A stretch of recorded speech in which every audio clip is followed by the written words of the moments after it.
மனசாட்சி காலங்களுக்கு 2000 வருஷத்துக்கிட்ட கொடுத்திருந்தார். நியாயப்பிரமாணத்துக்கு 2000 வருஷம் கொடுத்திருந்தார். நமக்கும் 2000 வருஷம் என்றால் 6 நாள் கணக்கிலே நம்முடைய நாட்கள் முடிந்து அந்த 7ஆம் நாள் வரும்போது 1000 வருஷ அரசாட்சியாய் நமக்கு காணப்பட போகிறது என்பதை நீங்கள் தெளிவாய் தெரிந்து கொள்ள வேண்டும். இந்த செய்தியை கேட்கக்கூடியவர்கள் பயப்படணும் அவசியம் இல்லை. யார் பயப்படுவாங்க?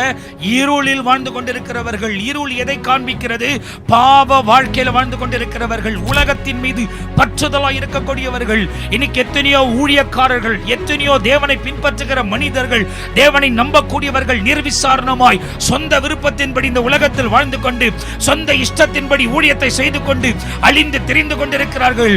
உங்களுக்கு ஐயோ என்று வேதத்தில் எழுதப்பட்டிருக்கிறது. ஊழியத்தை செய்யக்கூடிய நாம் பிதாவின் சித்தத்தை பரிதான் செய்ய வேண்டும்.